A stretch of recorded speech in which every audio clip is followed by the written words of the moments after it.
Times have been tough, no doubt about it. Tough on all of us. But you know what? So be it.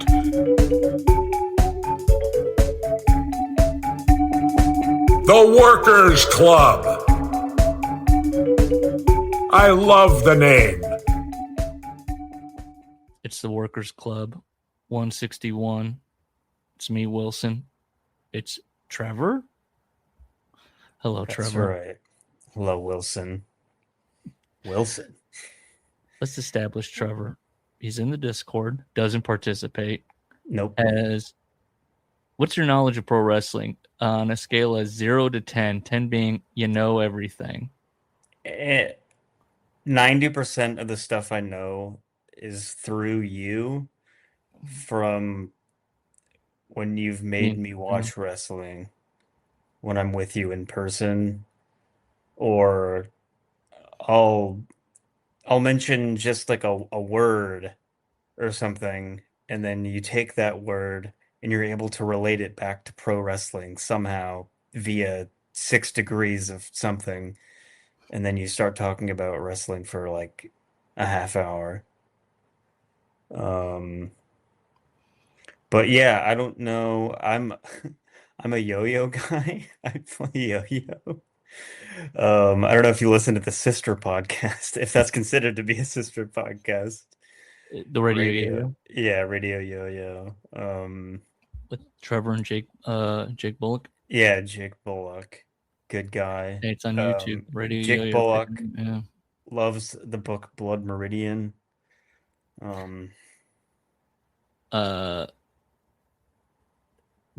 Which one? Both. Or the real Jake Bullock loves Cormac McCarthy. Mm-hmm. Okay. Both. Yeah. See, now we're deep into the Radio Yo-Yo lore of the two Jake Bullock. Yeah. Now the other people that listen to look, that's confusing enough on its own. Now people are going to be confused by that. Let's just establish I don't know much of anything about pro wrestling. I probably know more than I'm kind of putting on at this moment, but yeah, Wilson's gonna school me and teach me about this book. Because the big thing we talk about is that people that have the people reading wrestling books are typically know what's up, and yet the books treat them like they don't know anything. Now, granted, the book we're about to start is just a fiction book. It's a supernatural thriller, ? But as we go forward, we'll see. Will you learn things? Will you also be like, okay, I understand these terms. Why are we now doing it again? Why are we educating me again? Like kayfabe? See, if you were to read a lot of wrestling books, okay, so what's kayfabe to you? Kayfabe is like, it's, oh boy, why can't I talk right now? It's the illusion that you're keeping up for the audience, I guess, right? Yeah. Keeping it kayfabe, yep. Yeah, kayfabe is... if you were out and about and you're a bad guy and a good guy, you're going to act like you hate each other, right? Yeah. Okay. You're keeping up the kayfabe. Now, guess what's explained in every book? What kayfabe is. Do they really? Oh, yeah. They'll be like... So you're saying I could read these books? Yeah, you could. And it would explain everything to me like I'm me and don't know anything. Yep. And again, then you'll read another one, and it's the same thing. They'll say babyface, and they'll be like, that's a good guy. Okay. So, now, it's funny because, you were saying you have no opinion really on wrestling. You're a pretty political-minded person, though. It's very fun. People will be like, I don't know anything about pro wrestling. Paul Levesque and Linda McMahon are like in the administration. And Paul Levesque is the current head of creative for the WWE. Yeah, not kind of. He's like a middle manager. He's not really. He gets overruled a lot. And then, of course, Linda McMahon is Vince's quote-unquote wife. Paul His Levesque beard. is son-in-law. Yeah, his beard, sure. She's the Secretary of Education. I know that about wrestling, that Vince McMahon is gay. Yep. That's right. Well, I know he poops on women's heads. There you go. Did you hear that from me? I heard no, Allegedly. that one broke containment, I think. I think more Vince people outside McMahon of just pooping on heads wrestling broke containment. That's found funny. out about that one. That one's interesting enough to the layperson. So, let's table that. Okay. Now, are you a big book reader? Do you like to read Mm, books, Trevor? Be honest. I would say no. No. Okay. That's fine. I'm gonna read Animal Farm because I want to see the movie. I'm really excited for the movie. Oh, oh man. I love Seth Rogen, so I want to read this book. Come on. Trevor's big on bits. Wouldn't know why we What bit? What's a bit? This is a bit, and this is a bit free podcast. Oh, sorry. Yeah, I'll get off this bit bus. All right. Typically, that's a common thing. Trevor, do you listen? You don't listen. Did you just say typically? Typically. Don't worry about it. Don't worry. It happens. I know how to speak. Okay. We talk about the people we've covered, their books, the authors. If they're in the news, we talk about it. So since you know nothing, I'm just gonna quick hit them and then just have an opinion quickly about it. Let's go rapid fire. Here we go. Okay.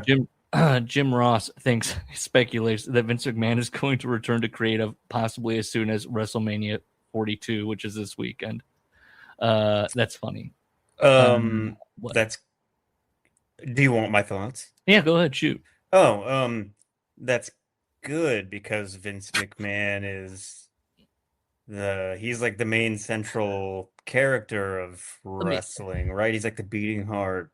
Well, people don't like him. How do I do this? But he's currently got the company and him have a couple lawsuits against him. He's not in the company. That's all a big work.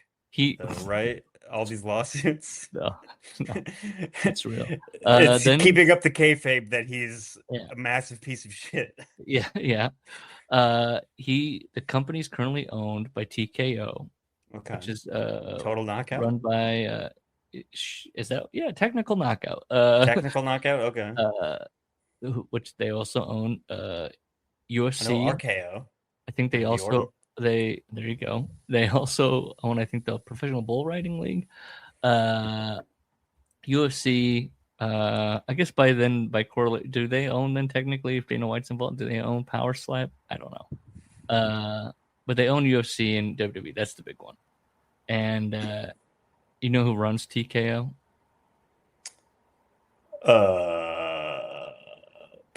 Ari Emanuel. Tim Kennedy. You know who the guy that Jeremy Piven was based off of, I believe. Oh, I've heard the name Ari Emanuel. Yeah, that's who runs it. Jeremy Piven in the Entourage. I thought Jeremy Piven's character was based off of Mark Wahlberg. Or was Mark Wahlberg the producer of the show? He was a producer. Okay. God. I haven't seen Entourage. You've never seen Entourage? No, I haven't. I know I should. I know Not even as a bit. Yeah, I'm watching it ironically. Yes. I don't actually think this is cool. I just think it's stupid and I'm laughing at it about how corny and lame Jeremy Piven is and Turtle. Look how short Turtle is. Definitely shorter than me. Should I do Phil Brooks news? CM Punk. He said that he saw a video of Hogan and Ultimate Warrior apologizing to each other, and then Warrior dies, and that made him sad and made him realize it's not worth it to hold on to his grudge against Paul Levesque. You're not familiar with the show. That's stupid. There you go. That's all I have to say about that. Okay. CM Punk's a phony and a fraud. I think everyone in wrestling is like phony and a fraud. Kayfabe. Well, kayfabe. You really are locked in on kayfabe. Well, yeah, that's my only thing that I know about. That's your anchor. Like whatever, the fucking act or whatever. It's like everything bleeds into reality, and these people are like super dramatic. Like they're like theater kids that are like doing a dumb jock thing.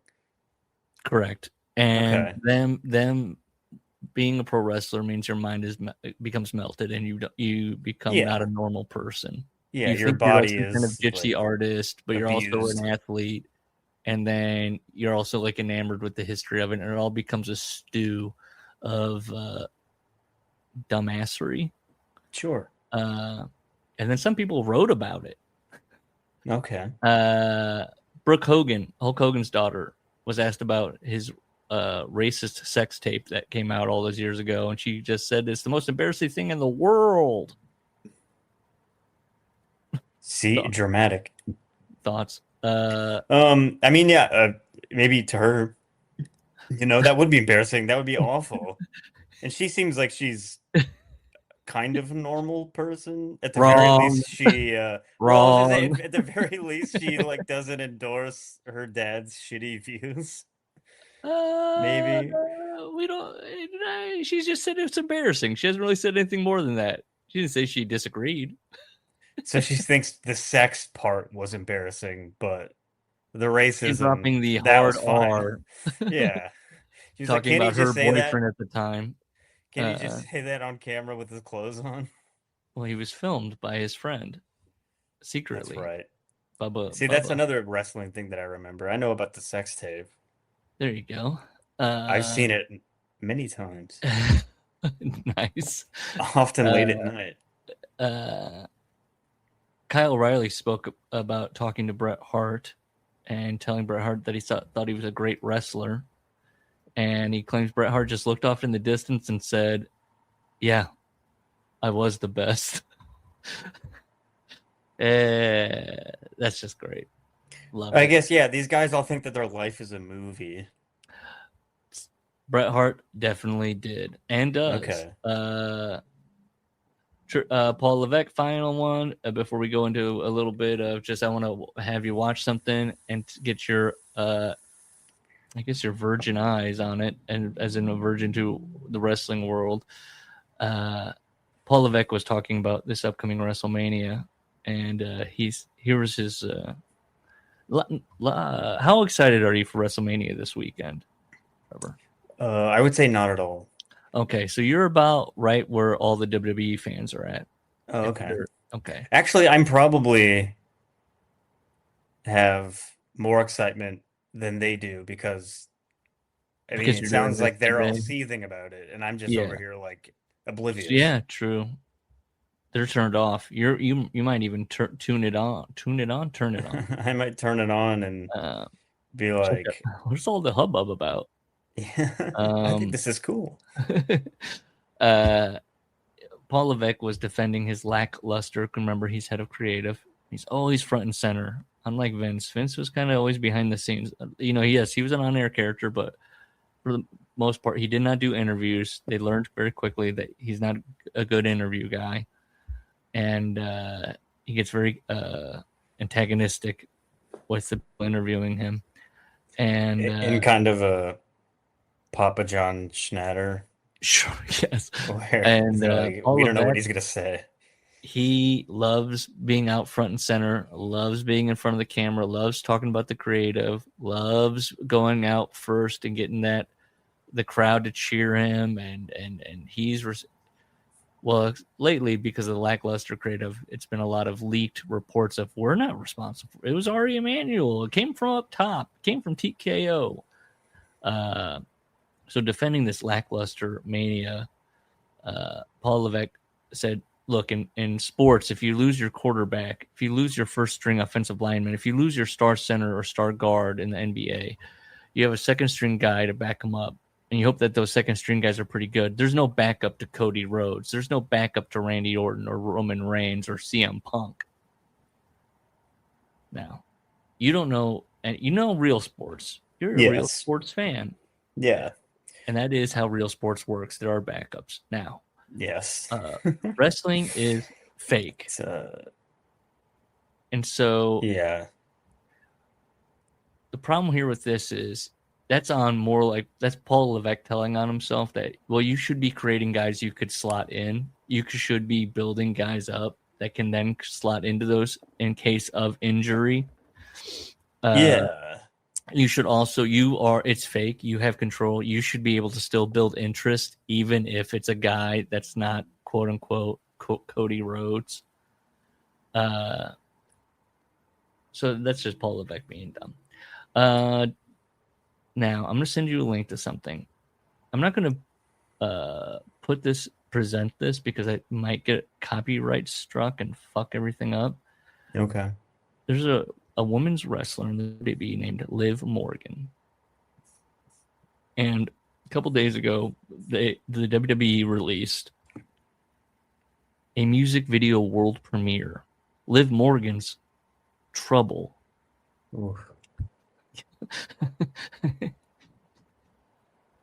I'm gonna send you the link. We're gonna watch it together. Okay. And we're just going, and I just want to see if you're at all that you're like, this is good or is this bad? Okay, let's see here. Let me get it. We're like, this is good for a wrestler.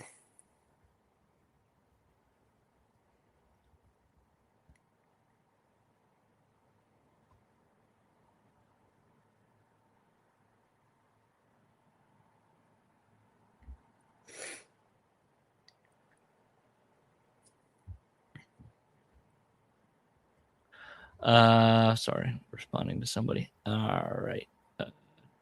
Where are you? There you go. Where did you send it to me? Hold on. Oh. I'm still gathering. I'm not the best at this. I'm still gathering. Clicking out of Windows. Okay, there you go. All right, there you go. Liv Morgan. Let me know when you hit play, and I'll hit play, and we'll watch this together. Invite other people to watch it too. Am I opening this up on Discord? I mean, you just yeah, I sent it through Discord. Yeah. Okay. That's this guy, Discord. Now, do you have ads? Or are you gonna have to say, "Oh, there's an ad"? Hold on. Okay, so I clicked the link. Okay. Let me know I did. I got an ad. Okay. Let me know when you start playing it.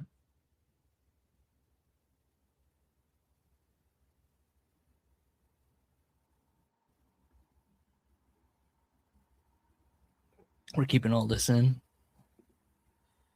Okay, now it's starting. Okay. Okay, she's walking. Yeah.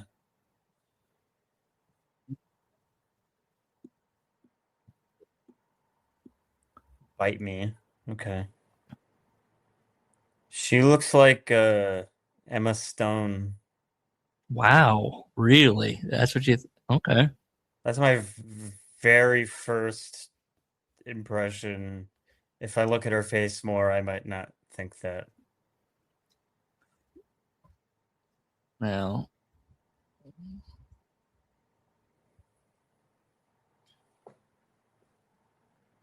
Oh, Jesus. What's wrong? Daddy Dom? Oh, that is Dom Mysterio, the guy... Not... Okay. Okay. Oh, so that had lore Pause it. Okay. Dom... A person, yeah. If you're not a wrestling person, you're just thinking that means like dominated, like a dom. Well, yeah, that's like Daddy dominatrix. Hey, Daddy stuff. Dom is Dominic Mysterio, son of Rey Mysterio Jr. You know Rey Mysterio Jr.? I've heard the name. Okay. He His wears son a mask? wrestles. Yes, he wears a Okay. mask. His son wrestles, I mean, and we all his wear name masks. is Dominic Mysterio Dom, and she is like his on-screen paramour. And she calls him Daddy Dom. Okay, we can hit play again. We got some choreographed. So far, this just seems like Gooner bait. Gooner bait. Which, look, we've talked about it on the show before. The WWE fans are so much weirder now. It used to be very trashy back in the day, and everybody just be very crass about the women in wrestling.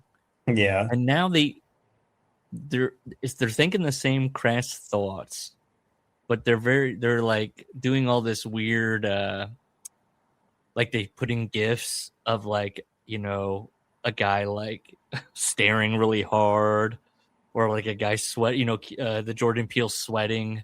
Oh, you know, it's all okay. this kind of like thirsty, like, there's a lot of talk about the women's body, but it's just like, oh, she looks so powerful here. I'm looking respectfully. Yes, there's a lot of respectfully. Yes. Yeah. Well, I think that's kind of said a little bit sarcastically. But Liv Morgan is also somebody that the WWE fans love, and it's very much about like. I mean, yeah, look at that hot body. I am looking disrespectfully. Oh no, Trevor's. I'm gooning right now. God damn, you're not making it to Woke 2.0. I know. Should I start preparing now? I never knew even Liv Morgan was a singer. This is news to me. Now, her character is she's supposed to be kind of like. I mean, I would still crazy. say that she's not. That she's not a good singer or a singer or a dancer. I mean, hey, anybody can sing technically. So there you go. They released that, I guess, to promote WrestleMania and her match coming up. Okay. WWE doesn't have a great record with music, other than when they just sold a CD of the theme songs that everybody liked at the time in the last big boom. When was this? 2000s? Probably, yeah, late 90s, 2000s. Oh, yeah. Okay. So it's like Stone now Cold, music, The Rock, yeah. Wrestling. Yeah.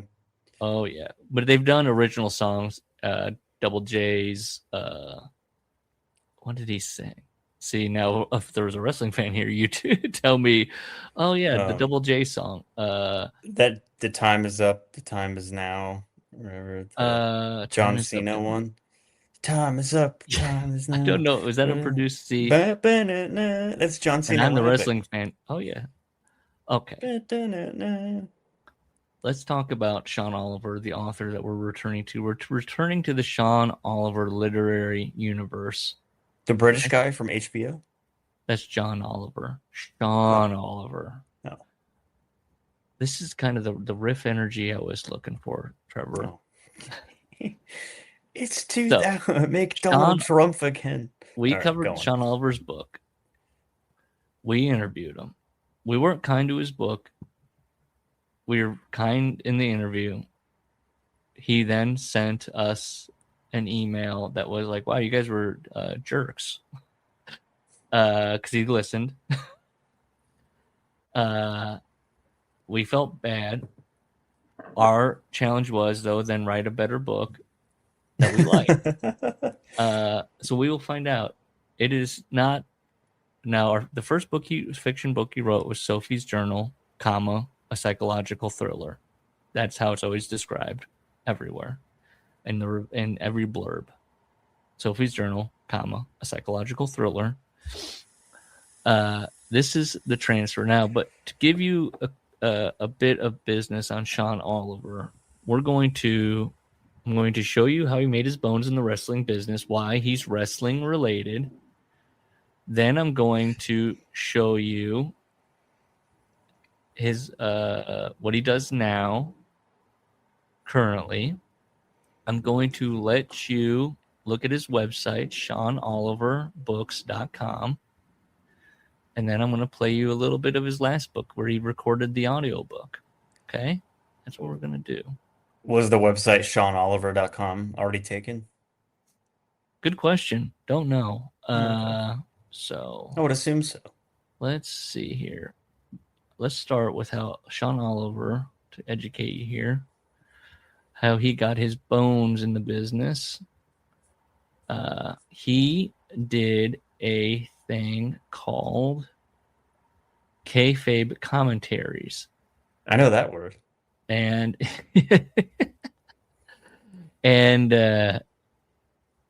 he would interview wrestlers and shoot interviews. Do you know what a shoot is, Trevor? I mean, is it like a movie shoot? No, shoot just means real. They're being real. It's not kayfabe. It's shoot. Like shooting the shit? It kind of is confusing. That no, it's like a shooter. Like a shooter is a legitimate. Like a thing that you drink? Yeah. Like what I used to drink as an alcoholic? But you're not now. I'm not now. Well, I am now, but I just don't drink anymore. Okay. No, you're supposed to, you What? can't ever, you got to constantly, whatever. Let's move on. No. What's no? Go ahead. Oh, Continue. if you can't go through the recovery and then be like, I'm not an alcoholic anymore, because then all the other recovery people will yell at you. Yeah. Be like, you wear this shit on your sleeve. You're marked until death. You're an alcoholic. Sounds like a lovely community. Yeah, it really is. Okay, so he would record these things and he would sell them, where he interviews wrestlers, and they're and he. Okay, so let's just here we go. I own my shit. Like anything fucked up thing. This is him interviewing X-Pac. Ask me a question about it, I'll answer it truthfully. They did. The women in the business are always a hot topic, so it is time for the hoe bag. I will go through. Wait, can you pause it? Yeah. No, what's wrong? What's up? What year is this from?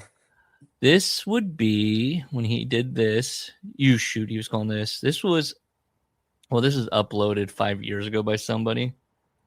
This is years ago. This screams like 2009. Yeah, X-Pac. Yeah. This X-Pac guy is clean now. He's in recovery. No, he's not dead. Quite a few of his friends are, but he's not dead, and he's doing well. Okay. Right. Well, that's good. Why don't we do this? Why don't we add a little word association too? Give me a word to describe each woman, and then if they belong in the whole bag, one word. Okay. If you 2 or 3, we're not gonna. God, there's only so many words. Here. Period. One word. The answers. Period. You can say about any woman. Even if the word is cool or a lady. We'll start with Stephanie McMahon. Sweetheart. Very good. Out of the hoe bag, I take it. Stays out of the hoe bag. Okay. Lita. Cool as shit. Cool. Okay. Christy Demme? Already broke the one word. Don't know. Okay. 2 words. Garcia? Big Bush. Okay. You're not her landscaper, I take it, right? No, but that was the fucking word out of the fucking ladies' locker room. That was the word out of the ladies' locker room. The woman announcer, the ring announcer, that would be like coming down to the ring. She has a big bush. So that was what Sean Oliver would get up to. Okay. Now, hold on. This is what he does now. Now he, let me present this here. Oh, not that. Share screen.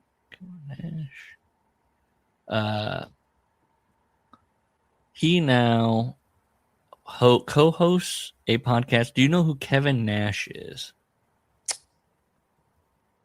No. I know who Jason Nash is. And I know who Steve Nash is. Kevin I know Pluto Nash. Yeah. Okay. I'm not going to give you the history of Kevin Nash. He's a retired wrestler. He was very large during the late 90s, and he is a large man. Okay. He's also very, he's a liberal. He's like a centrist liberal. Ew. So what Sean Oliver does is he co-hosts a podcast with Kevin Nash. Kev, I want to propose a trade to you. Your old buddy here in New Jersey, I think. How about I'll trade you some Bitcoin for your gold? What do you say? Cool. I'm hoping you haven't been watching the news this week. Man, my whole thing is like I have been, I've been that boomer. I wasn't old. Okay, Mr. Boomer, don't get the crypto. Yeah. In the last year, fucking Bitcoin's dropped, 33, 35. So that's what he's up to now. They kind of talk about, but because Kevin Nash is friends with Paul Levesque, and he's, he's close with the WWE organization, he wants to stay in the. He doesn't really criticize them too much, so they're just kind of left to kind of. It's Kevin Nash's platform to kind of talk about whatever's bothering him. And Sean Oliver, do you like the Frank Sinatra there next to? Sure. Yeah. So he's Sean Oliver's he's a New Jersey guy. Okay. So let's do this. Well, where's the Bruce Springsteen album? Now I'm going to send you. Yeah, he has that also framed. He's got Tony Soprano also back there. He's got. I'm going to send you now the link. I just want you to kind of scroll through here. I'm going to send you the link to his website. It's going to take you to the About Sean page. Just go ahead and click that. So now just get yourself familiar with him. Oh. Okay. Just kind of scroll down. I guess I should have gone to home. Can you see me or hear me? Yeah. Okay. Hear you. So early loves.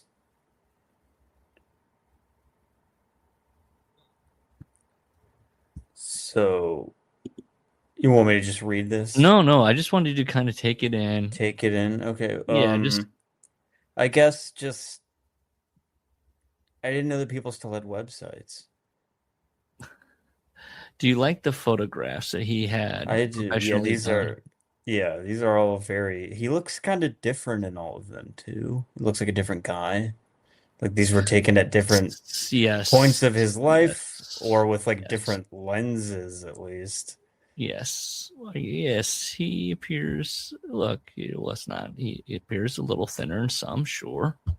Oh, is this like a Matthew Perry kind of during Friends sort of a situation? I don't know. I think he lives a healthy life. We interviewed him. He kind of seems like he lives a healthy life. I don't want to say too much. I don't want him. If he might listen. Well, the news comes out that we're doing it again. He gets all riled up. Can you go to the home page and scroll down to the bottom? I want you to see my favorite picture of Sean. Oh, okay. Can you guess which one it is? The typo one? Yeah, baby. Where he's got typo written on his forehead. Well, it looks like it was written on his forehead, but it's probably in post. Yeah. Yeah. I don't think that's from that pen that he's holding. But let's think about that picture. Okay. Why? What's he? Okay, is his mind a typo? Is he a typo? That's the thing. It makes you think. Is he pointing towards his head with the pen because we're thinking? He's making you think. Very dramatic lighting on the what's new. That maybe he's saying like, oh, I was born unintentionally. I was a mistake. But it's like I was a typo. Well, that's dark. I came out incorrectly. I don't know. I don't think. Why would you write typo on his head? I'm just trying. Trevor, good question. I don't know. Our ongoing theory with Sean is that he wrote these books to then have somebody go, you should also write the screenplays. There's a clear kind of like, if you read his biography, kind of how he writes about it, he was an actor where essentially a background actor. He had dreams of doing that and perhaps writing. And so when we interviewed him, he kept when he was talking about the book that eventually did release about this guy, which his name escapes me. It was more, it seemed was like the eye of like, and then this could be like a Netflix show or something. Like this could be something. Like it's crazy that nobody's told this story. Truly. So, and just to give you a taste of his previous book, see if I can now present this. This is his audiobooks of it, which I bought. John, I bought all of your the books. I got a copy of Sophie's Journal. I got a copy of the transfer. He had written, I don't know why Larry picked the third book. There's a second book also called The Consultant. Let's see here. Share screen. Can I share this screen? There we go. Okay. Ooh. This audiobook of Sophie's Journal was about a Wait, I like that. From her pencil to God's ears. yes. Okay. Sophie's Journal, a psychological thriller, was about a teacher finding out that one of her students, whatever she drew in her journal, would come true. It wasn't good. But let's hear a little bit of this. Here. Let's see if I can find them. There we go. Let's hit play.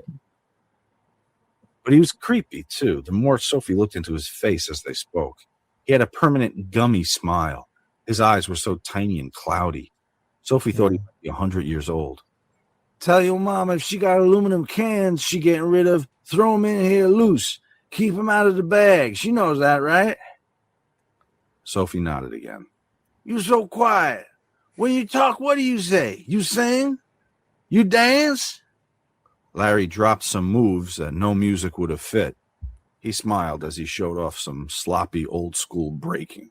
He stopped and cackled, stomping and smacking his thighs. Sophie had to chuckle. She laughed into her hands, turning away. Okay, young lady, you're going to dance next time I see you. Sophie was still giggling. And you're going to talk, too, deal? Sophie nodded. He started away, pushing the cart. The quiet girl going to talk. He stopped and turned to her. And when you talk, always tell the truth. Understand, young lady? She nodded. She waited for him to go, but he stood there, making sure she received his random transmission. Always tell the truth. A loud, tinny pop. Okay. I mean, it continues, and then other characters of non-white characters show up and also engage.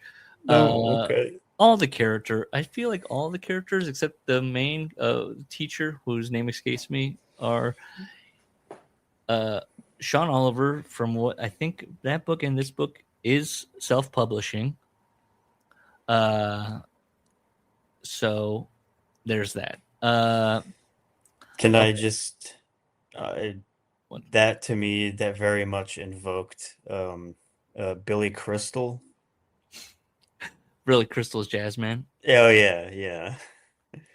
Can you dig that? Yes. I know that you could. Absolutely.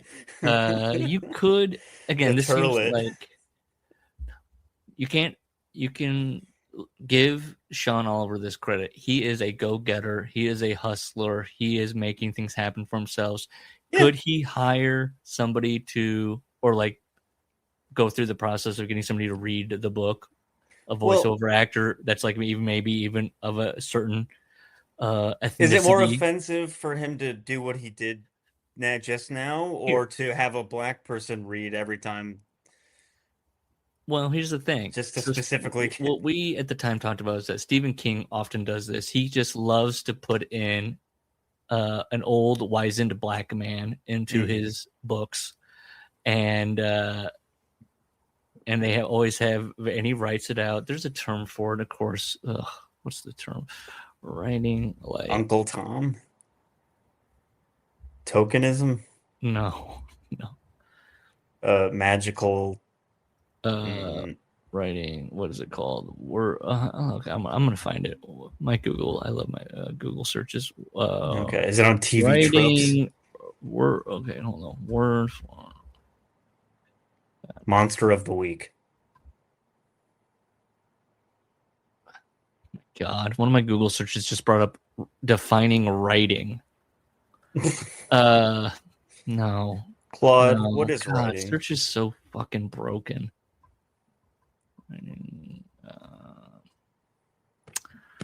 God.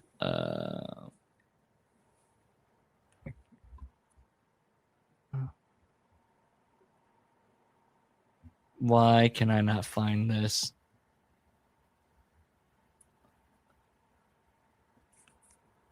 Who cares? I've lost interest. There's a term for it where you write out, like Mark Twain popularized it, of you write how people speak. So portmanteau. But now, does Stephen King read his audiobooks where he's like, This here is the Shining Hotel. Oh, God. No, he does not. But I have listened to his audiobook on writing, and Yeah. he does kind of go, he has a Stephen King. Have you ever heard Stephen King speak? Where I do believe I have. he's Yeah. very nasally. He's like, yeah. He'll like go into a thing in the audiobook where he'll be like, he looks and sounds like what he should. he's 1-to-1 on like, yeah. There was an old man down the street, and he would often tell me, "Can you dig that? I knew that you could." And he tries to he puts a little bit of a lilt to it. Okay. He puts the tiniest little. Just like the guys down at the end of the corner would often say, "Do you got dollars in your pocket?" He's not like Quentin Tarantino in that one. No, he's interview. not dropping, and he's owning it. Like, this is normal. Yeah. Well, not even like Quentin Tarantino saying the N-word in his movies, but I'm talking about that one specific interview that he did where he's like code switching, like. Oh, no. Really there's the one guy on Instagram that straight up does a great impersonation of Quentin Tarantino doing that. Yes. That's great. That he does that, and Spike Lee has flat out come out and been like, "You can't do that. You don't have a pass to do that. I don't like it." And Quentin Tarantino is like, "Brother, buzzkill." This brother over here. This brother over here is a buzzkill. He is gleeful. Quentin Tarantino is almost he's almost too gleeful about putting the N-word into his scripts. Oh yeah, that's clearly like a thing that it's like this, you don't have to do this. I'm upsetting the establishment. Okay. As I say, yeah, it's not like woke for him to not do that. No, when black brothers say brother, I'm a white brother. You know what I'm saying? Okay. Okay. Something like that. Yes, exactly. Yeah. I know some people are listening to this and hooting and hollering at the Quentin Tarantino impersonation. It was a good one. That's why I'm laughing. I do. Vincent from what's his name? Vincent Vega? No, not Vincent Vega. No, there's a wrestling pundit, Vince of what the Brian and Vinny show, and and Quentin Tarantino. Those are my go-tos.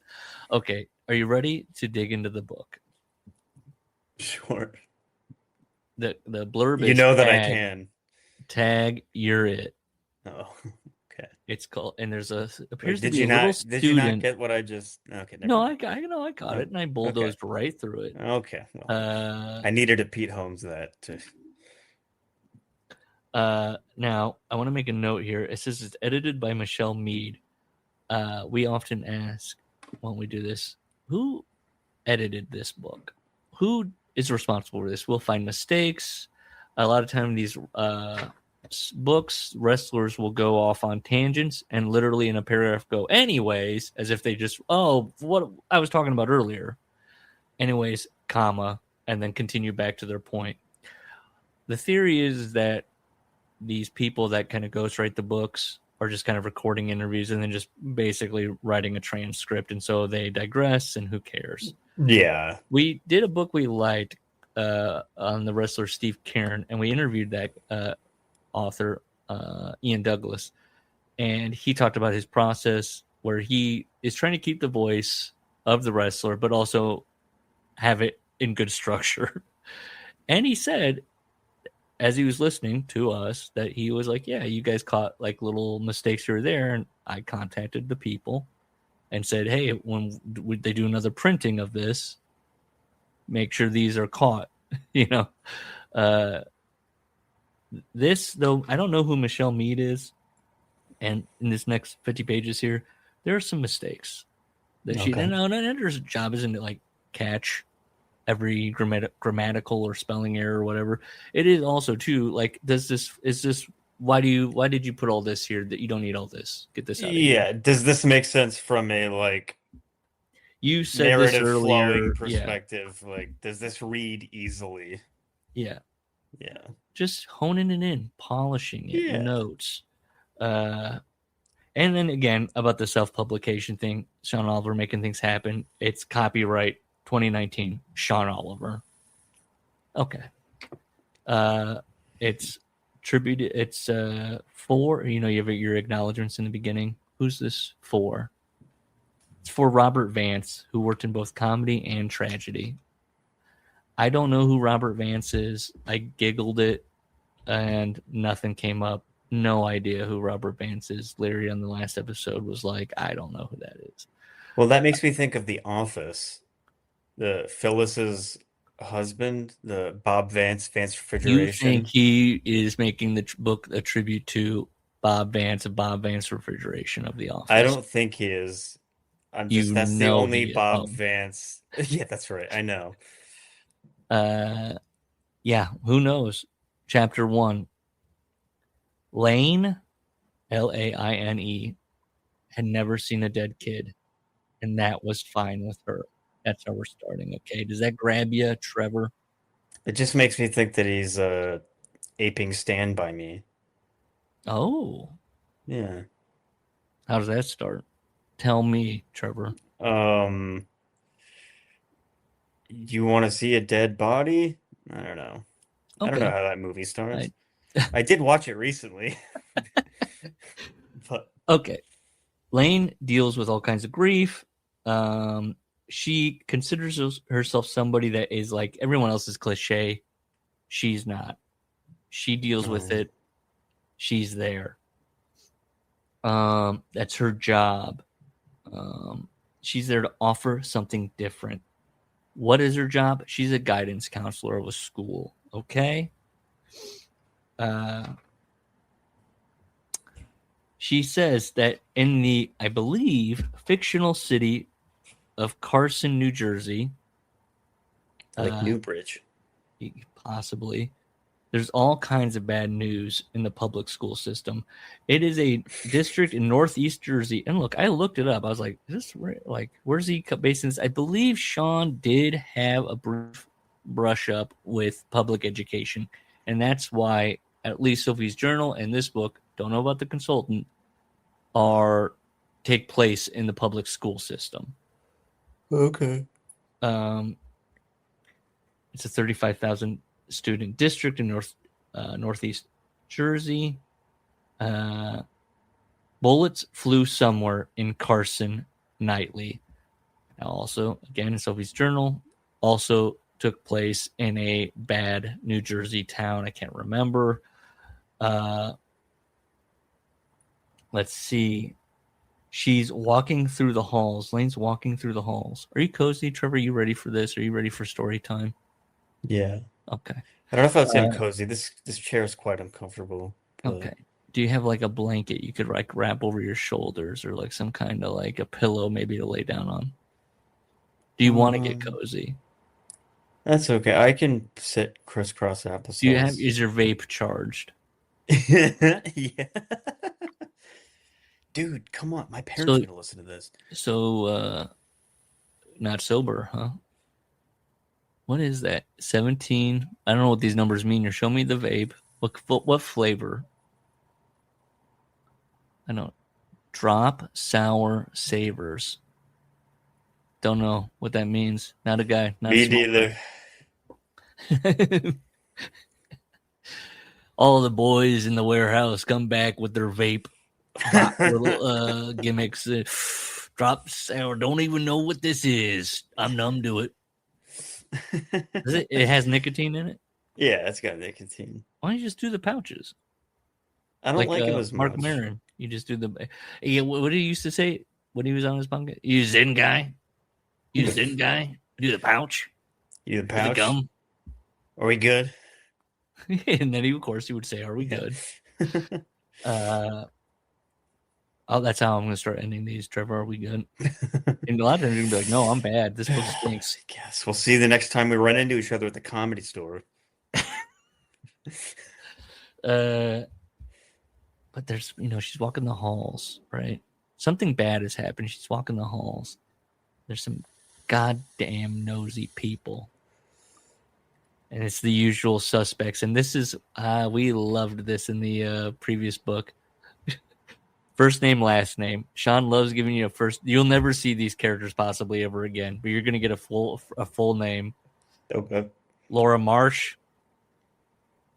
Nora Twin Peaks. Nora Kleinbach. Okay. They're first grade teachers. They're always up with the gossip. Ooh, I can picture in my mind's eye Yeah. kind of the backstory of these characters based on They the know names. everything. The administrator who had reprimanded a teacher. What kindergarten teacher with all the tattoos is screwing?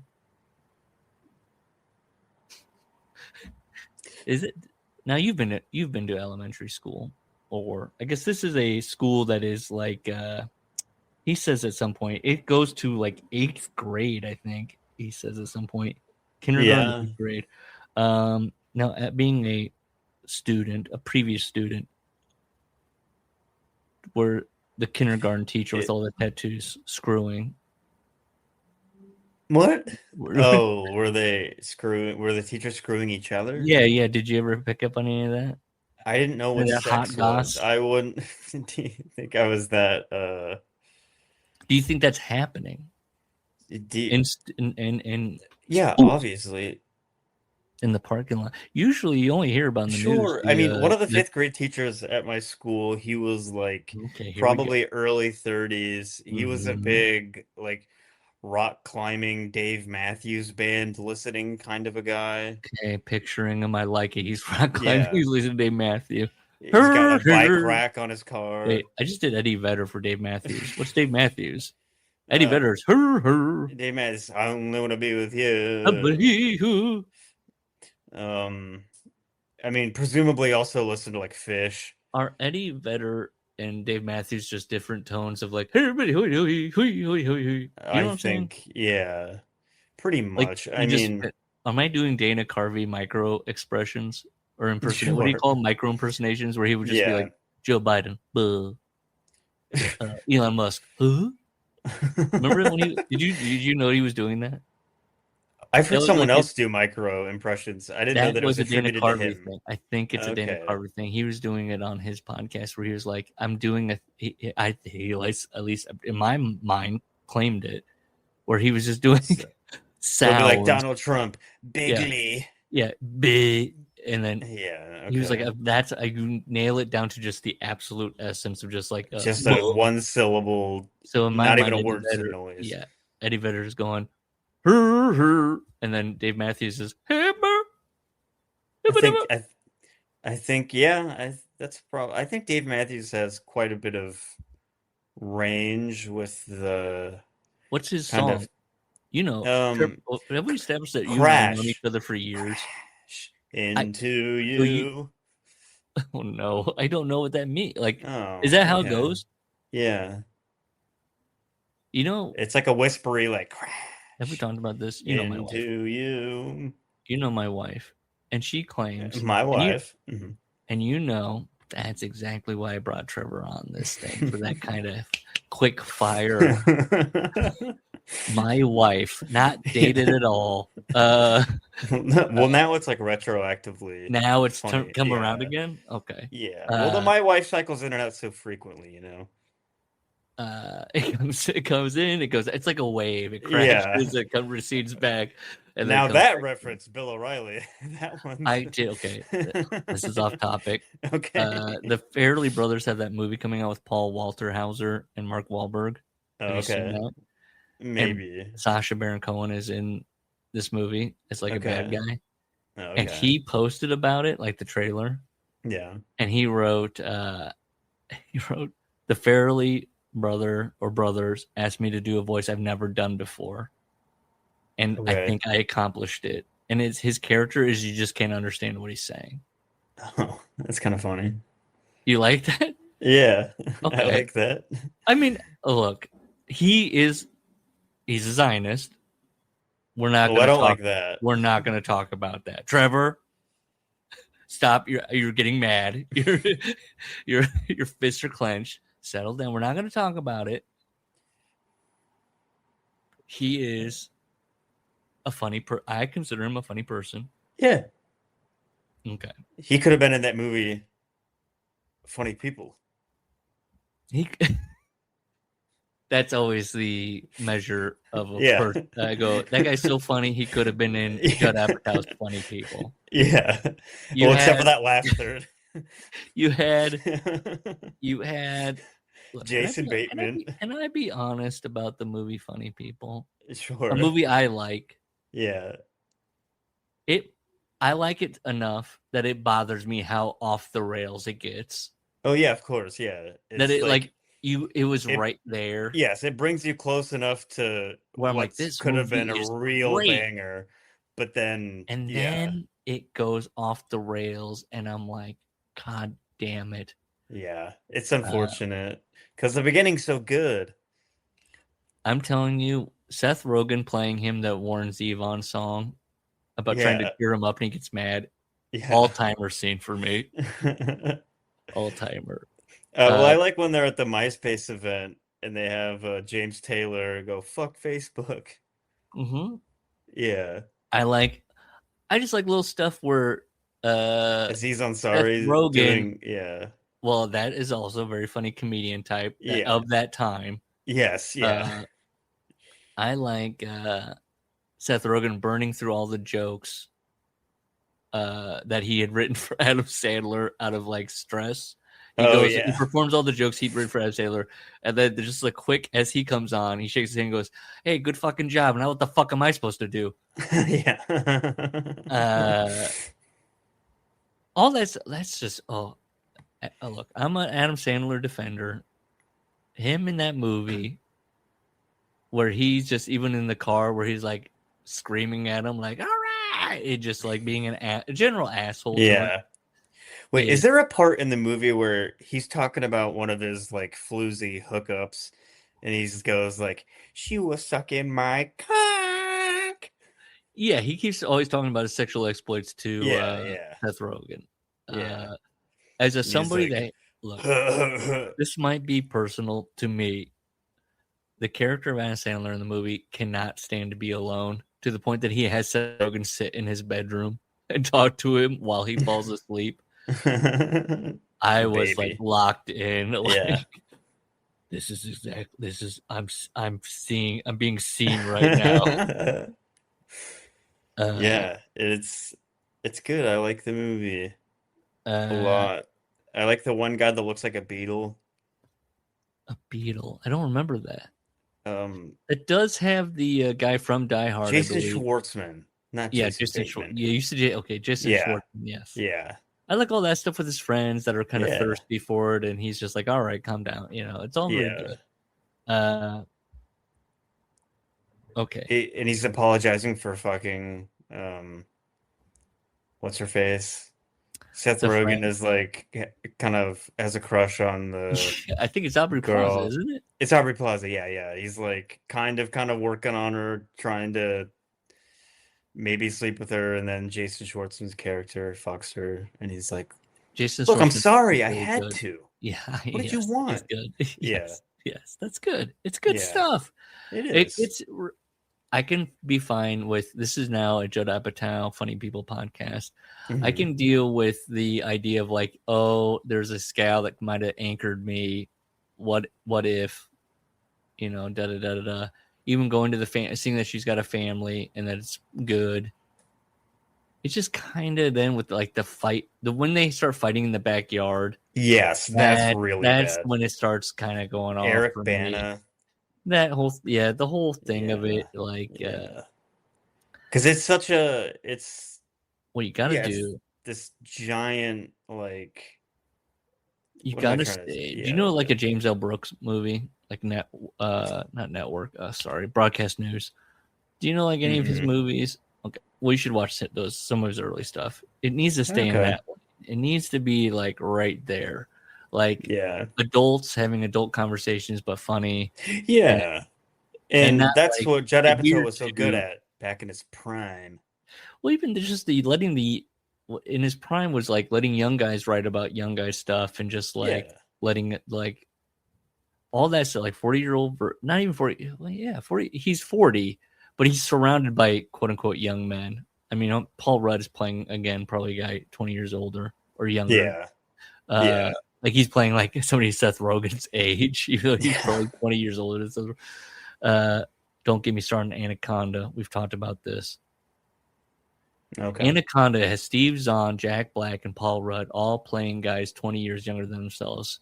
It speaks to just there's apparently the idea is that there's no funny guys that age that they can put a movie on. This is about wrestling books. Well, wait, hold on. Before we move away from this, would you agree that this is the end? In a way, was sort of the end. Yes, it was the end of Seth Rogen. It wasn't that was his because they final... did the interview. I did not like the interview. I liked it. I saw that and I was like, this is the first bad one. This is Seth Rogen lost his fastball. No. But look, I'll say it here. I don't care. This is a safe space. I'm a James Franco guy. Look, I like him. I like him. Yeah, clip it. Hey, for all the aggregators out there, Sean Oliver, if you want to take... Hey, look, he's Wilson apologized to Seth Rogen for making him answer for his crimes. Creepiness. Not crimes. He never really did anything. So it was just like, yeah, it was a creep. Hey, look, Mel Gibson is allowed to make Passion of the Christ too. James Franco isn't allowed to be goofy anymore. James Franco isn't allowed to make Passion of the Christ too? What are we doing? I like the interview, but this is the end. It is very then you read about it. That was the last hurrah. Like that was the Jay Baruchel's talking about like that's honestly how I felt. Like they were taking real things about like James Franco is creepy and he's too into his friends, and Jay Baruchel always did feel like the outer, like he always was like, what's this? Good shit. Like that movie. And I watched it recently. Very good. This is the end. Look, the interview is actually poignant now because of geopolitics. He's a media guy who's just like, I'm being really talked into all this by the authoritative figure. I think he's kind of cool. Yeah, I'm a Jackass media guy. That's the thing. For being such a mediocre movie, to me, it's got this status now where it's like it's in the history books because of the what happened, all that. Yeah. Remember when that was a big deal? Yes. Nowadays, if that happened, it's like somebody was like another Wednesday. Somebody was like, Seth Rogen, an executive was like, Seth Rogen just smells like weed all the time. They didn't like it. Wow, you don't say. Yeah. Good one, executive. They just what do you want from him? Yeah. It's how he gets creative. Do you want him to bring you the magic or not? Talking to Sean Oliver. Yeah, that's another go-getter. Yeah. Seth Rogen with his, like, he's got his house plant and all that. And he's an entrepreneur. Yeah. So, okay, where are we? We're only on page 2. Classic Workers Club. It's an hour in. We're on page 2. Well, also, you said this was pitched to me as a micropod. Right. Oh, you thought it meant size. Yeah. Like that we keep the episode. No, the episodes are usually 2 hours plus. So micro as in like... Micro is in... like over the course of 5,000 years. A niche this is thing. A tiny micro that has clip. A small audience. Okay. This was like when I was at your house and I really wanted to go home and you said, come on, just hang out and just watch Gangs of New York. It's not that long.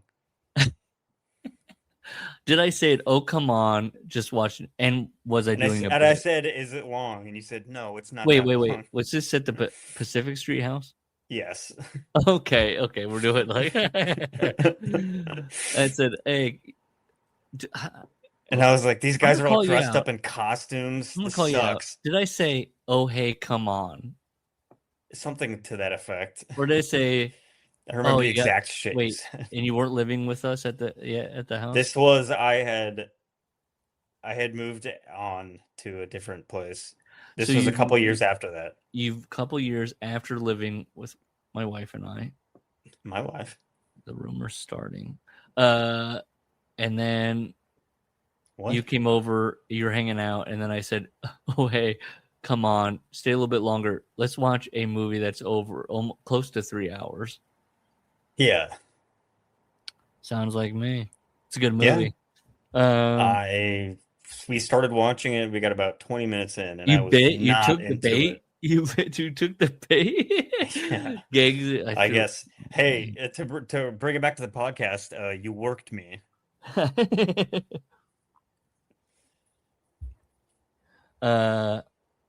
Here's why everyone is all a fuss in the school. A child has died. A student has died. Now, keep in mind, in Carson, there's gangs. Kids are finding each other on the other end of a gun. Now, me, I grew up on the wrong side of the tracks. Hey, quote, sometimes there was a child who drew the short straw in the... Hold on, Trevor. Okay. Sometimes there was a child who drew the short straw in the Russian roulette game, of which corner they walked past at the wrong time. And I wrote note, clunky. Is that when the guy clunky. sitting at the table with the gun to his head thinking, "Oh, I hope I don't draw the short straw." Yeah, the flight. Yeah, clunky sentence. And also, and then next sentence: crossfire injuries happen too. Yeah, at the Gangs urinal. shooting in Carson. Oh. At the urinal. Trevor, please. I gotta go get another Pepsi. Okay. Trevor's leaving. Hold on. Oh, okay. Let me pause it. Oh, wait, hold on. That was your New Year's resolution. My New Year's resolution was to log movies on Letterboxd properly. And I've done it. So thank you. Okay. Like giving the drama 3.5 stars. Is that not fair? It's fair. Don't turn this into a movie podcast, Trevor. God damn it. We're only on page 3. We already talked about Judd Apatow for like 20 minutes. Okay, so all this violence in the Carson public school system in New Jersey. It's messed up. What do you want them to do? Quote, tell them to ask their mommy and daddy to move? But here we go, main character. But Elaine, we started off with the nickname. Lane. You know all those Elaines out there? You know, the classic one would, of course, be Seinfeld. Yeah. Jerry was like, Lane! Remember you used to date Lane? Elaine. No, she's like the hottest girlfriend he ever had. Trevor, let's focus. Okay. I don't know if I can and anymore. Also Terry Hatcher. So no. What? And also, Hold by the on. way, Pause. Friends is a better show than Seinfeld. I agree with that. Thank you. Yes. Finally. Yeah. This is now a Friends Forward podcast. Also, the Seinfeld fan base is so unbelievably insecure about Friends. Larry's never going to come back on. He hears this. Elaine Waterman is our main character, and she prided herself on crisis management. Remember that. This is the worst thing than like two bad boys with guns up. Quote, two bad boys with guns up on Ocean Avenue. This is worse. What you want? What happened was when nothing for you. Bad boys. What you gonna do? What you gonna do when they come for you? We meet. Where does he go? She goes to the principal's office, and police officers are snapping pictures of paperwork with one of the officers taking pictures of paperwork with his iPhone laid out on Xana's desk, like Xana, Princess Warrior. That's how like it's Xena. Yeah. Yep, Xana's desk. Okay, all right. Don't know who Xana is. It's not explained. She catches Xana's eye. Oh, she's the main office clerk, Xana. We're in PS12, a school with kindergarten through 8th grade enrollment, 900 students. Okay, now I can't do. I was going to do the math, and now I can't do the math later. Maybe. Let's talk about. Let's see. let's talk about. Sean wants to talk about Zaina, the main office clerk. She's middle aged and always put together to a T, right down to her nails. She probably calls Queen nails on Danforth Avenue the second she spotted a gnat-sized chip. Her business attire was appropriate for not only her age, but her Zaftig figure. See, you're going to learn things here. You know what Zaftig means? No. Does he know what that means? Rump. Full-figured, baby. Juicy. But now Lane is being like, oh, she's not as put together as she usually is. She clearly been thought the ringer. Hey, Michelle Mead, right? The editor. Thought the ringer. It's through the ringer. Oh. Gotcha. So principal's door opens. There's Cynthia Green, who I guess is the principal.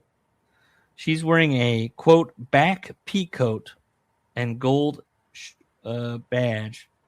Wait, the officer is wearing a back peacoat and a gold badge, which I assume he means black. Michelle, got you twice within 1-to-1. It's back to back. A back peacoat. Is this turning into a Michelle podcast? This is just, I mean, it's right there. Put it closer to the camera. Lane, our main character, clocks that the officer coming out of the office is younger by 10 years. She figures. His stare lingers, makes her feel good. Lane hadn't hit the wall after reaching her 40s. That's right. She's running on the treadmill. She's keeping everything intact. She's spending her guidance counselor money on attire and looks. Yoga pants. You think that's what? Okay, it's 2019. Yeah. This is published. I have no idea when this takes place. I assume 2019. Okay. But it's whatever is happening that Sean needs to happen in his mind. This is Lane's theory. Stopping a room went a long way in being taken seriously. She's a face of authority paired with elegance. And it feels good to be looked at by the boys. Like the show? Trevor, God damn it. Did you watch the new episodes? Trevor, you're not going to derail this. Isn't that the point? So now she's in Principal Green's door. No, this is not Radio Yo-Yo, Trevor. This is copyright infringement if you just read it straight up. No, it is not. We're critiquing it, Trevor.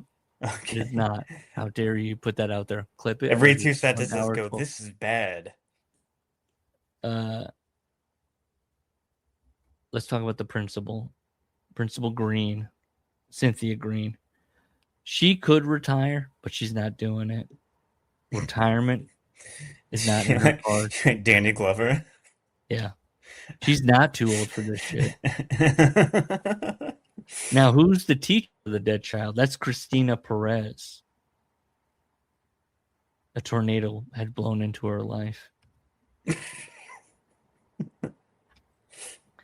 There's a tornado watch happening right now in Des Moines. I mean, wherever I am. So Lane sits with the teacher and goes, take your time. And then just immediately is like, remember, she's good at this. And she goes, oh, Jesus, so clinical.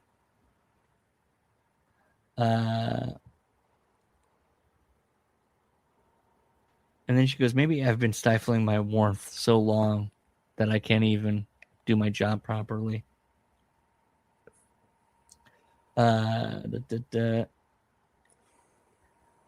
what happened was Christina Perez, the teacher, has found their student dead in their cot. That's a quote, cot. It was nap time in the old kindergarten cots. This is a pre-K. You remember being in kindergarten? Yeah. Your teacher would bust out the cots. It's a I slept on the 4-year-old. floor. This is a 4-year-old, which again pre-K. So I guess this is even before kindergarten. This is like a this is pre-K. This is like some Montessori shit. All the way to 8th grade. This is crazy. They're doing like 4-year-old. Yeah, that's great. That's 2 years even prior than a year, 2 years prior to kindergarten. Yeah. The kids grade the teachers. This is what she knows. After lunch, they went for their naps. One boy didn't wake up. Our hero asks, "Is there anything we can do for you?" And what she says is, "He was hard." What? End of chapter 1. What? She also alludes that she's there for the teachers. The guidance counselor of the school is also there to, I guess, counsel the teachers. I wasn't aware that the guidance counselor of a school is also, there to be a therapist for the teacher. It's like, well, yeah, it's like The Sopranos. Yes. Oh, Lord. Yeah. See, you're going to fit right in, Trevor. A Soprano reference on the Workers Club. What's that chick's name in the show? Lorraine Why am I Bracco forgetting? played Dr. Melfi. Dr. Melfi. That's right. Hey, more like Dr. That Melfi. chick. Trevor, you're such a man. I know that is disrespectful. I'd like to take that back. Dr. Melfi is a very respectable character. We're gonna crush. I was rooting for her. I'm not gonna take the bait. You want to turn this into a Sopranos podcast? I'm not taking the bait. Oh. Okay, chapter 2. I'm not gonna be able to think about anything else Other than The Sopranos. No, that's what Christina says, the teacher. So Lane offers to drive her, and then Lane goes into her role as guidance counselor in this school of about 900 students. She has a parking spot, a reserved parking spot. She has her own office. And she says to the teacher, "I guess that makes me important." And also, they make note that the one news station is filming like the front of the school, like where they're standing. And Lane, the main character, thinks this is the single worst day of her life, transmitted through the air into 5 million people's televisions. Is that a local news station or is that CNN? Yeah, 5 million? That's a lot. That's crazy at this point. It's like the Super Bowl. No, come on. Super Bowl is so much. What are you talking about, Trevor? I don't know. 5 million would be like 2 million more people than watch over a month watch WWE on Netflix. Oh, okay. So it's like, it's 5 million. It's like niche. a Kill Tony episode. Yeah, there you go. Trevor not beating the manosphere allegations. One of his were those allegations started by anyone? Right here. Okay. Yeah. Oh, I'm a big time manosphere. I think all the listeners can tell. So, I mean, all the listener. Lane is new to this school. She's only been here since the start of the year. So she doesn't think she has any kind of trust with the teachers. It keeps coming back to the teachers. The teachers don't trust me. And maybe she thinks why that is because she immediately had an office, a parking spot, and unlimited access to school administration. How familiar are you with guidance counselors? I would say I'm decently familiar. I would get pulled out of class to like check if I was like autistic or whatever. I had been tagged as a special child. Now, did you consider your guidance counselor? He was the cock of the walk. He or she was the cock of the walk. She was just kind of like, it was like the principal and then the guidance counselor. No, I thought she was kind of just like an employee of the school. Did you feel like the teachers were jealous? No. I've never maybe jealous that she had her own like office that didn't have Imagine a teacher like, that is yeah. like, I cannot believe the guidance counselor has their own office. Why don't I have my own office within this classroom? Yeah. What is the Sure. thinking on that? That's a made up teacher. I Yeah. need my own office. There's the teacher's lounge, or you're eating your lunch at your desk. The teacher, yeah, you're drinking a wine cooler in the teacher's lounge. Oh, did that happen in your school? I'm sure. I mean, at least one or two of them, right? Hey, if we're thinking statistically. Not when I was in school. Yeah, it was the well, never. What? Oh, it was the 90s? Were you gonna say it was the 90s? It's the 90s, Jerry. Uh, Well, no, I was school for me was like the 2000s. Kindergarten was you're 1999. younger than me. Kindergarten Yeah. was 1999, and I was a Yeah. couple years from graduating. If everybody wants to know the age difference, you were in kindergarten in 1999, and I was Yeah. graduating. Yeah. So then she's like, this is what the teachers are thinking. She's new. She walks around a lot. She dresses nice. Drives a Beamer. Fucking bitch. She walks around. Yeah, she walks around a lot. She dresses nice. Drives a Beamer. Who's she fucking? Oh. That is, I will, yeah, if you're a school teacher, She's a guidance counselor. driving it about. I don't She's think she's lesser than.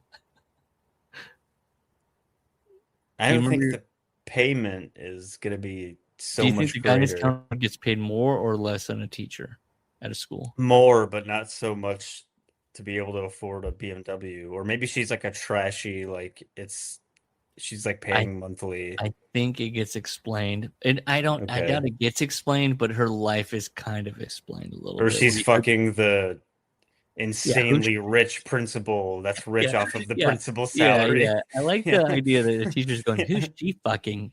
The rich janitor? Yeah. No one else at the Who school. in the school is wealthy? They're like, I buy a Beamer for the for the teacher I'm fucking. Yeah. I give them money for a Beamer. In supplement to my wife, who I bought a G-Wagon for. Oh God! Every time she finds out I'm fucking another guidance counselor, I gotta buy her another fucking PT tennis Cruiser. bracelet. Tennis bracelet. Yeah. Yeah. I mean, that's next. What this guy's describing this teacher as, just like in her tennis bracelet that she has. Who did you think she is? Well, she's glowing. It's already established. She's in her 40s and she's fucking built. She's on the treadmill. Yeah. She goes in the principal's office and the principal's like, I'm not ready for this. I can't do this. You have to help me. And then our main character Lane goes, my supervisor, Dr. Gutierrez, or no, that's the principal. My supervisor, Dr. Gutierrez, is ringing me every 15 minutes. I have nothing to say. They get more concerned with each news story, which I'm like, okay, so we have one dead child in the school.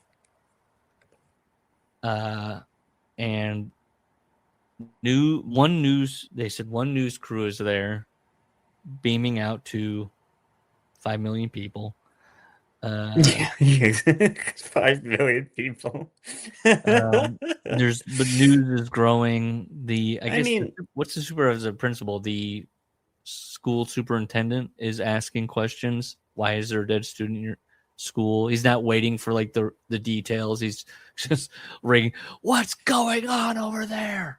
And then the teacher takes the microphone and goes, "You want to see a dead body?" That's right. Yeah. Thank you, Trevor. She slumped back in her chair like a discarded garment. Got that? You picturing it? You ever slump in your chair like a discarded garment? He's writing. Sean's writing. Do you ever feel like a plastic bag? Oh, shit. I mean, Katy Perry, she's in the news. The principal informed our hero the Board of Education is going to be in here all the time. What And the about school Brown? is going to fall apart when they hear about this, which I thought they already did. He's called what's happening. Dead student. They're not already. It's already being carried by the New York news channels. Hey, the NYNCs. Yep. I know all about We them. got to get this school back to normal as soon as we can. What does that mean? We got to sweep this under the rug? I don't know. Okay. It's page 10. We don't know. We're lost. This is a mystery. What's going on? Okay. Our favorite Zayna comes into the office. Central office is sending 2 counselors. Central office of the school district, I guess. This is very much like a police procedural, almost. Central office is sending 2 counselors. I told her Miss Waterman will be here. Is 3 enough? And then the principal's like, "You handle this." And she's like, "Yeah, I'm gonna meet with the kids. We'll put a counselor in each certain room, and we're gonna meet with the kids for 15 minutes. We'll figure it out." And then she says to the principal, I know about that. "This isn't your fault." Good Will Hunting. Yeah, this is your fault. You want this to be a movie podcast, so you just Sean is writing. I don't think that it's that I want writing. to He writes, "This is your fault. I just watched Good Will Hunting." It's that my cultural frames of reference. I'm too online. I'm too you just said you're not a book guy. You're a movie guy. So you hear a line and you're like, you're Rain Man. Oh yes, style. Of course, Good Will Hunting. You're autistically being like, "Not your fault." Good Will Hunting. Yeah. 1999. Matt Damon, Robin Williams. Directed by Gus Van Sant. Yeah, definitely. Now, definitely Robin Williams. You get the Lane said she's side this thing. This isn't your fault, Miss Green. Lane said, "My school, our school." I don't know who said my school or our school or maybe the principal said my school, like my school. And then Lane was like, "Our school." The Royal Hour. Then she tells the principal, "Hey, the teacher said the boy was hard. Did she tell the detective that?"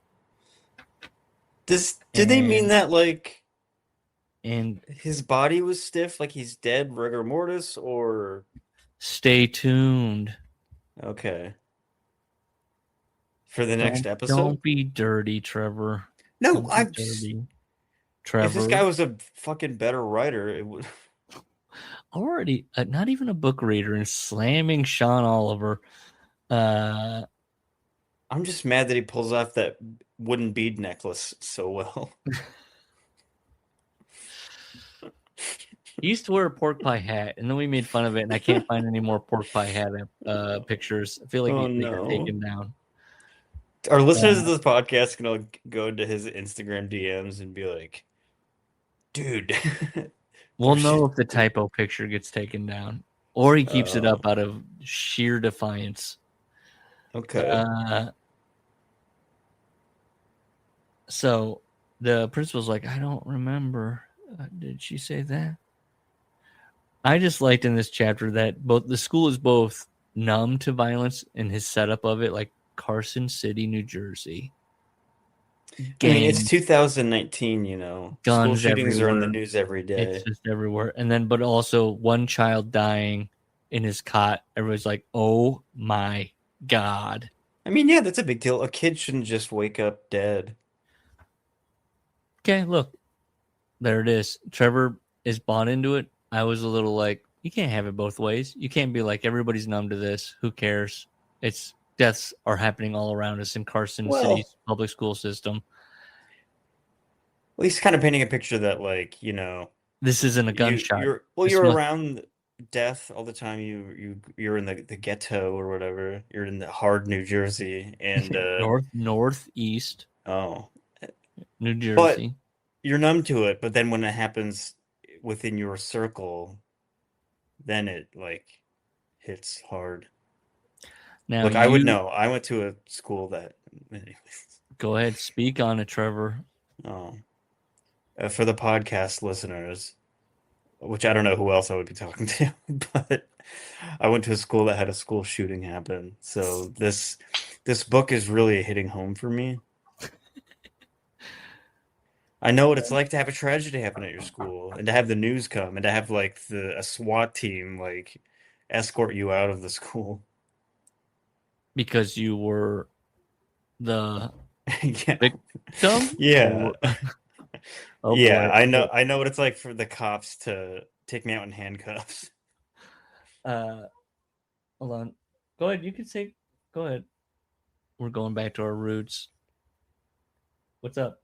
You saying goodnight? What? Do it as not a cat.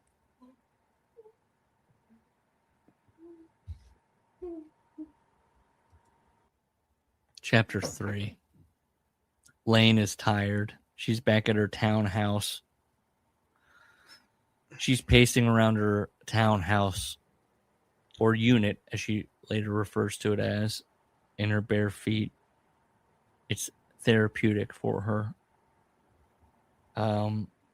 She at some point realized that this is a ritual, and that scared her. Mm-hmm.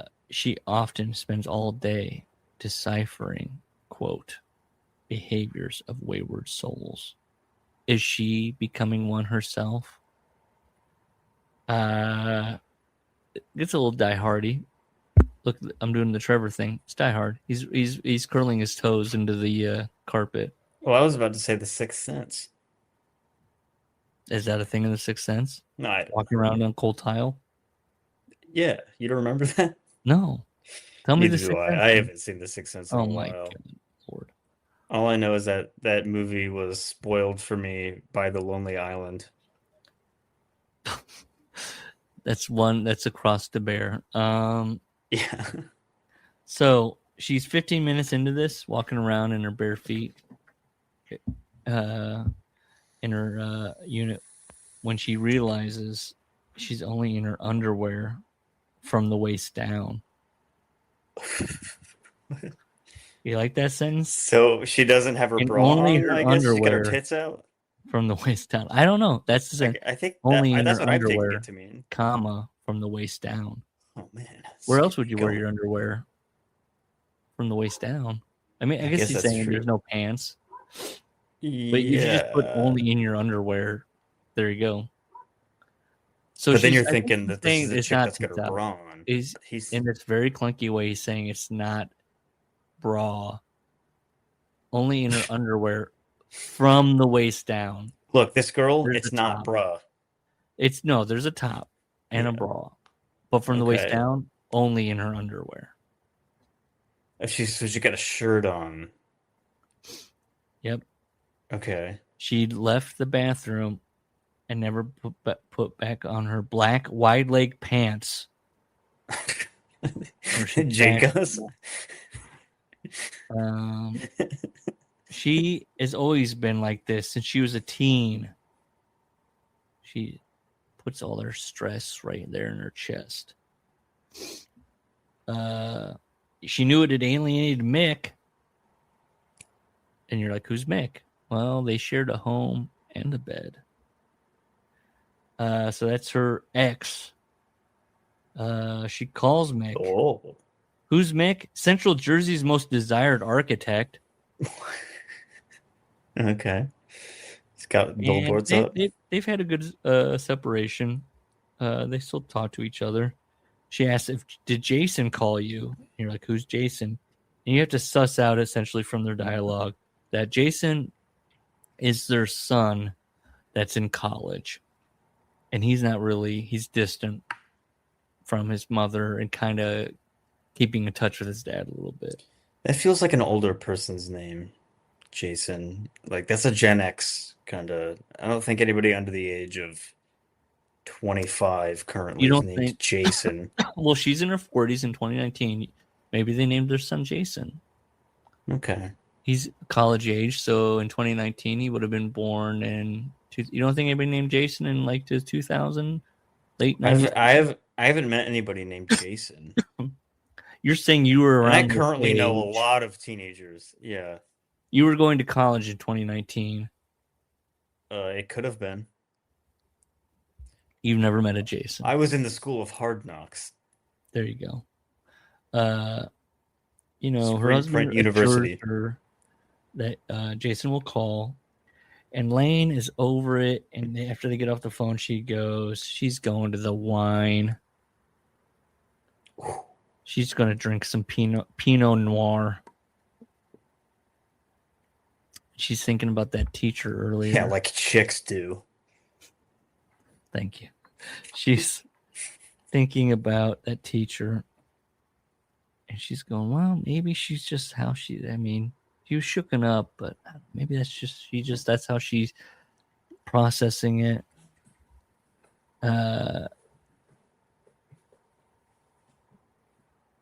She's thinking and thinking, and then she's thinking about he was hard.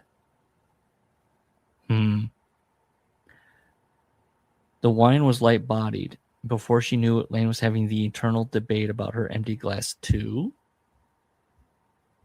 And she goes through, we get the whole debate of it. What day it is, what's your usual drinking, what kind of day it was. Well, she decides to have another one. And she goes, well, the teacher probably told the police about the hard thing. Hold on, let me do this.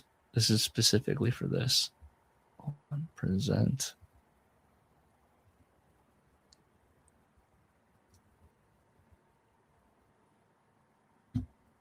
Present. You like this, Trevor? Oh, yeah. Do you hear that? Yeah. Our main character puts on Sonata for Strings number 1 in G major. Okay. The music is helping her as she's drinking her Pinot Noir, her second glass. So she's like an English teacher. No, she's a guidance counselor. Oh, okay. Sorry, I forgot. She puts this specific song on. She's, texting with her son. She doesn't want to. She's not trying to be overbearing with her son. She's proud about that. She's just kind of looking outside, looking at her phone, listening to this music. Just maybe swirling around the wine glass, drinking it. What do you think about this, our main character so far, Lane Waterman? Well, I'm picturing that she has the latest iPhone, and all the other teachers are like gossiping about her. They're like, "Where'd you get that iPhone? Who'd you fuck to get that iPhone? Who'd you fuck to get that iPhone, you bitch?" We all have Androids. I cannot wait for the reveal of where her office is. Here we go. Okay. Okay. Chapter 4. By the way, now is the time to reveal. Oh, what's happening here? Why is this happening? I don't want this. How do I get this away? Oh, God. We are Charlie Girl. I don't know how to move something away from me. Click it off. Click it off. Off. Off. Okay, sorry. Lane's on the taller side. And we bring this up because now we're the next day, right? She's doing the grief counseling with the two other counselors. She's sitting in a tiny student chair, and she thinks, I'm going to do that on purpose. And the kids kind of find it funny. I thought that maybe that would be like, that's like a psychological thing. Like I'm on their level. No, that's exactly why. Oh, okay. She wants to sit with the children. Yeah. So you're locked in on Lane. You know her mind already. You're keyed up. Yeah. You heard Sonata. She's Sonata she's for Strings drinking number 1 in G heavily. major. I'm picturing the teacher from Weapons, kind of. Okay. Yeah. Another movie referenced by Trevor, played by the what's her name? Julia Gardner. Is that what her name is? Yeah, the chick from Ozark. I like that when I typed in weapons, it went weapons movie. Yeah, Julia Gardner. Lane, our character, is talking to a quote young lady with the hot pink headband. Not with a, but with the hot pink headband. And she's like, they probably have all these questions because the boy is a child. They are children. Could that happen to me? Right. Life is so fleeting, and I'm only 6 years old. 4. Oh, wow. He was Jesus. 4. These kids are like middle-aged. The child is asking about this Bloody Mary. You know, she's heard this Bloody Mary story. Is that what happened? She goes, like the spooky story that kids tell each other, Bloody Mary? Yep. Oh, okay. Yep. I thought she was drinking a Bloody Mary in front of the kids. Our They were hero asking her about the says, guess what? It's fake. And I heard that story when I was a kid. It's like finding out that Santa Claus isn't real. I just like that because look, this is a wrestling podcast also. I love hey, guess what? It's fake. Oh, sure. Spoiling it for the other kids. That's what I don't get. What? Ready for this, Trevor? That's mean. Now, why did I say it like that? Well, that's because Alyssa was poking out due to the gap in her smile. Oh, okay. My mom says girls are worse, especially to other girls. And then the guidance counselor for this school of 900 students says, wait until you start working. Then she looked at another woman, the teacher, right? About 10 years younger than she. You ain't seen nothing yet. What the fuck is happening right now? What the fuck? Women support women, Sean. So, a boy with a runny nose raises his hand and goes, I'm scared to sleep.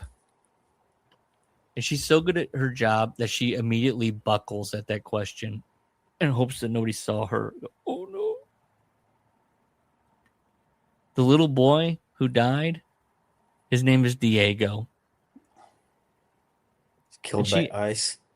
She asked the boy with the runny nose, his name is Aiden, how many people are on Earth? That's good. Aiden is a dumb shit. He says, like 1 million? Well, that's a lot of people, right? And we're all still here. And she does look, stuff is happening all over the world. Just because something happens to somebody else doesn't mean it's going to happen to you. Fair. Yeah, it's like, oh, let me tell you a little bit something about the Gaza Strip. Just because you think there's a genocide happening doesn't mean the genocide is going to... I like that, with the little girl, she was like, honey, it's only going to get worse. What she did with the... Oh, you think that might happen to you? Wait till you go to college and you start abusing women. Ugh. So she says to the so if anybody wants to talk more, come see me in my office in the basement. What? Oh. Yeah. This guy. Who'd you have to fuck to get a basement office?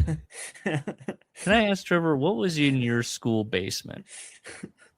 I don't think we had a basement. If we did, like, I don't know, janitorial supplies. We had a locker room. We had locker rooms, boy and girl locker rooms. And we also had the room where we wrestled, like the wrestling room, where like mats and all that. Well, I had a room where I wrestled one of the teachers. Oh, okay. Want to speak on that? Oh, don't you name your name?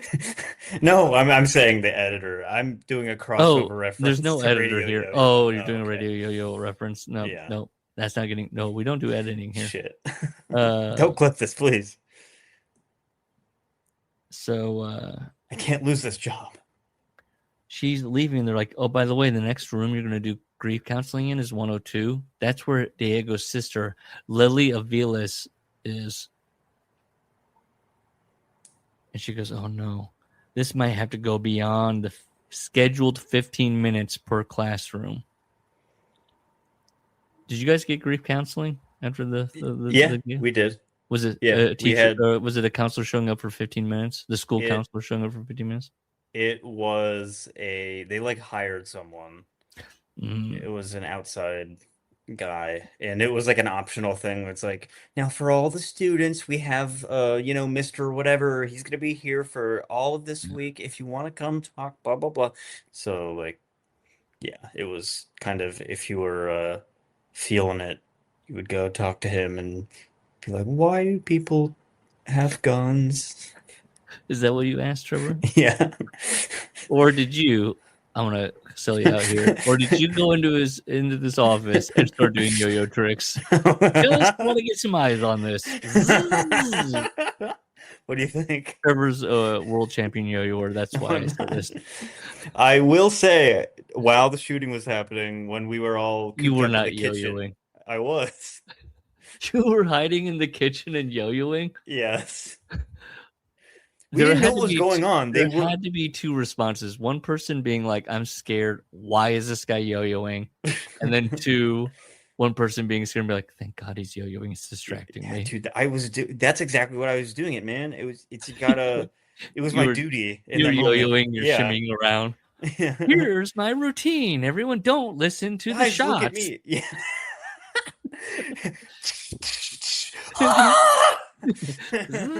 You're playing on your phone. You're playing the like.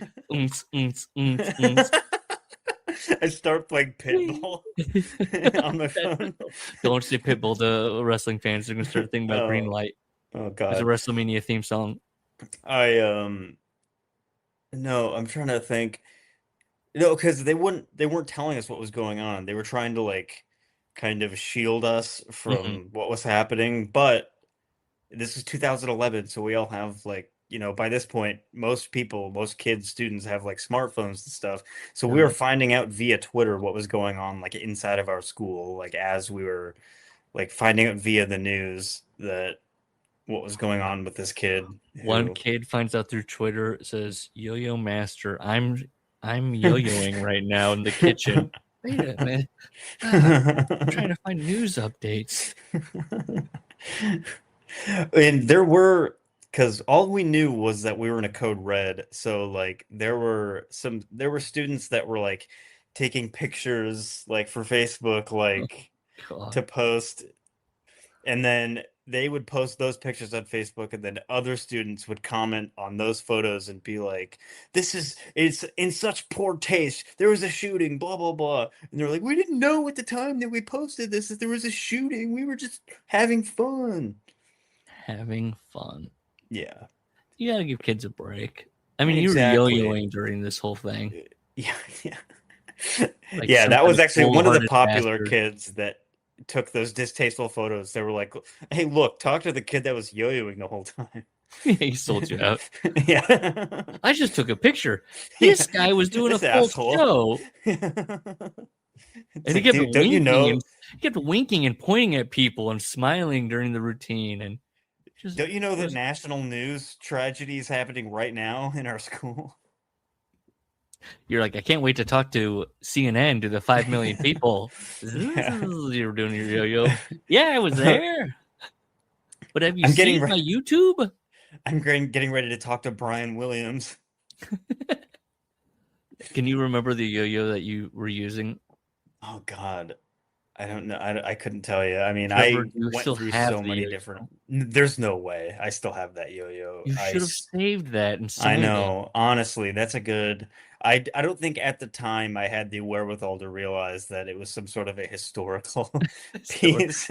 Yeah. First of all, people are like, why would that be historical? This is Trevor. I don't want to dox you. This is Trevor, the yo-yo guy. Okay. People would honestly probably buy this for what, $50? It was probably like a cheap ass yo-yo, right?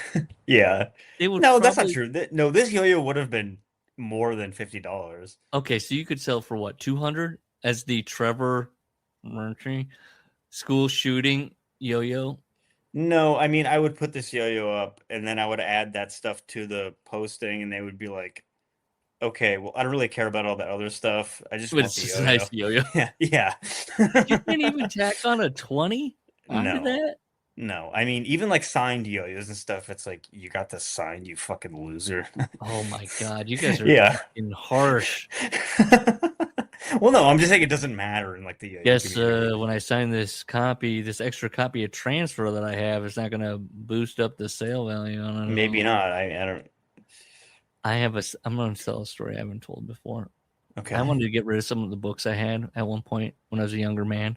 Yeah. And I was going to put them on eBay. And I went through the process of signing them and writing notes and movie recommendations into them. Like, if you like this book, you'll love these movies. Not like, if you like this book, you'll like these other. If you like this book, you'll love these movies. And I wrote little movie recommendations and then signed it. And then my idea was I'm going to post them on eBay as well over their value and go, look, you buy this. This is an investment. This could pop off, and this is a deal. So this little paperback, $5 paperback, selling for $50. Now, it's got my signature. Yeah, it's got some movie recommendations. Then I think what stopped me is I went through eBay at the time, and eBay was like, you can't, like, essentially, like, you can't, I don't want to call it false advertisement. It was something along the lines that caught me in the reading of, like, what you can post. Oh.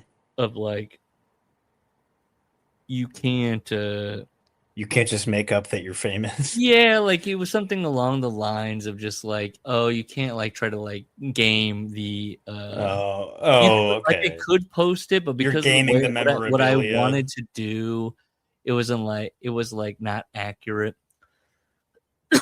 I can't quite remember, but I remember reading it, and again, I was young, so maybe I just was reading it wrong. But I was like, oh, yeah, I don't know if I can do this, or I don't know. As a bit, maybe it was like you can't do bits on eBay. Okay. Are you ready for chapter 5? Where are you at? I'm ready to tap out. You ready to tap out? This is about usual. You can probably get through chapter 5. Let's They're pick all. By the way, I'll give this to Sean. This is a classic Workers Club. I'll give this to Sean. The chapters are short. They're breezy, baby. They're short and they're breezy. We're kind of rolling. I will say that this is also this ain't no Harry Workers Potter. Club is where we start a book and we only get like halfway through, and then as we go, we breeze through because it's like let's get through this sucker. Okay, chapter 5. Lane's out of energy. She's tired. It was 10 counseling sessions in the past 3 hours. Okay, hold on. She said 15 minutes per. Should be 12. Okay. She was given the younger not doing grades. her job. She was given the younger grades. And she likes that because the older grades would have asked questions.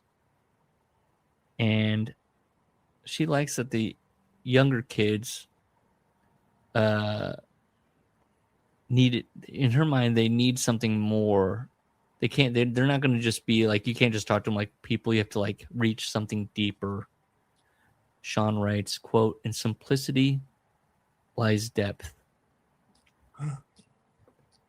Now she's in her office. So true. You like that? I mean, do you believe it? Making fun of it. Oh, okay. Yeah, sorry, Sean. She's eating. I know you're listening. She's eating a chicken Caesar salad in her basement office. And if you want to know where she got it from, she got like it the from stapler guy in Office Space. Another movie. Exactly. I'm gonna just start doing every time that Trevor references a movie. Yeah, every time.